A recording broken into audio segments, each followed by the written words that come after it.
যদি ফিল্ম মেকারসরা চাই করব, কারণ ক্লিয়ারলি আমার তো আসলে আমি যেরকম দেখতে ওইটা আসলে একটা ক্যারেক্টারের বাইরে, মেবি আমার ক্যাস্টিংটা নাও হতে পারে, বাট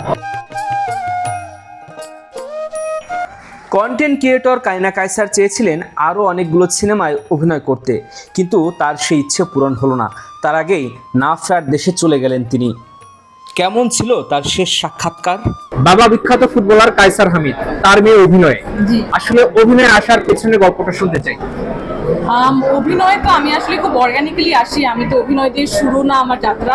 আমি কন্টেন্ট ক্রিয়েশনে ছিলাম, ওইখান থেকে আস্তে আস্তে টুকটাক ওবিসি টিভিসি করি। তারপরে যখন আমার নিজস্ব প্রোডাকশন হাউস হয়, হাউস অফ কিওস, ওইটার মাধ্যমে যখন ওবিসি টিভিসি করা শুরু করি, আস্তে আস্তে হচ্ছে এই অ্যাক্টিং এর দিকে ইন্টারেস্ট আরো বাড়ে। আর থ্যাঙ্কফুলি এই গল্পটার সাথে আমার যে ক্যারেক্টার অনেক মিল থাকে, এই জন্যই আসলে এই ক্যাস্টিং এ ঢুকার এখন তো মানে দেখতে দেখতে ট্রান্সলেটেড হয়ে গেল বড় স্ক্রিনে। সো আমি খুব গ্রেটফুল। 36 24 36 জি, এটাকেই বেছে নেওয়ার কারণ কি? অভিনয়ের কারণ, মানে অভিনয়ের জন্য? আমি বেছে নেই নাই, গল্পটা আমাকে বেছে নিয়েছে। তো টাইটেল শুনলেই যেমন এটা ক্লিয়ারলি বোঝা যায় যে এটা একটা পারফেক্ট ফিমেল বডি রেশিওর একটা নাম্বার, আর ক্লিয়ারলি এটা আমার সাথে যায় না। তো আমাদের গল্পটাও এটা নিয়ে, এটা আমি বেশি স্পয়লার দিতে চাই না।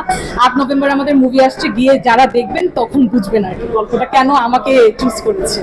আচ্ছা, এই সিনেমায় দিঘির সাথে আপনি অভিনয় করতে যে কোন শুটে হয়েছে নিশ্চয়ই, কি হয়েছিল? মজার কিছু শুনতে চাই আসলে।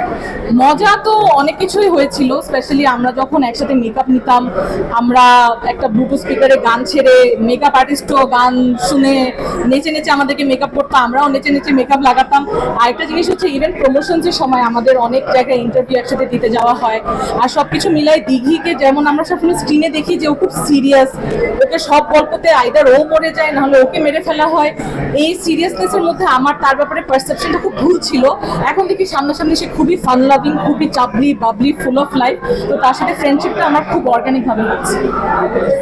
এই শুটিং এ আপনার এর আগে তো কোনো সিনেমায় আপনি অভিনয় করেননি, এটা প্রথম সিনেমা। কি কি চ্যালেঞ্জ আসলে ছিল? চ্যালেঞ্জ অনেক ছিল। এখনো যেমন দেখতে পাচ্ছেন যে আমি কিভাবে ঘামছি, এই ঘামটা কিন্তু মুভির একটা গোল্ডেন রুল যে নায়িকা কখনো ঘামতে পারবে না। সে মানে গ্রীষ্ম হোক বর্ষা হোক, নায়িকা জঙ্গল দিয়ে দৌড়াক, তার চুল পারফেক্ট থাকতে হবে, সে ঘামতে পারবে না। আর আমি হচ্ছে কনস্ট্যান্টলি যে আমি ঘামাই, আর আমার আসলে এই ফ্যাশন বলেন মেকআপ বলেন এগুলোর প্রতি আমি এত ইনক্লাইন্ড না।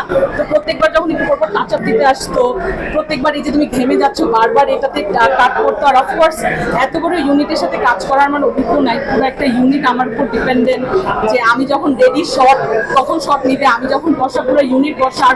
ওভারঅল এই ক্যারেক্টারের মানে যে ফিচার্স আছে এগুলোকে অ্যাডাপ্ট করে ডায়লগসগুলো মনে রাখা, ওইভাবে পারফরমেন্স দেওয়া, সব কিছুর মধ্যেও যে পারফরমেন্সটাকে ওইভাবে তুলে ধরা যেন দর্শক ওটাকে অ্যাকসেপ্ট করে নেয়, সবকিছু চ্যালেঞ্জিং ছিল, but I hope it was perfect.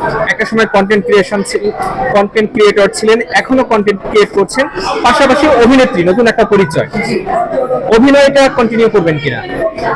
যদি ফিল্ম মেকারসরা চাই করব, কারণ ক্লিয়ারলি আমার তো আসলে আমি যেরকম দেখতে ওইটা আসলে একটা ক্যারেক্টারের বাইরে, মেবি আমার ক্যাস্টিংটা নাও হতে পারে, বাট পারফরমেন্সের জোরে বা আমাকে যেভাবে ফিল্ম মেকারসরা যদি ওরকম গল্প এনে দেয় যে করার মতন, গল্পটা যদি বলার মতন হয়, অবশ্যই আমি কাজ করতে চাই।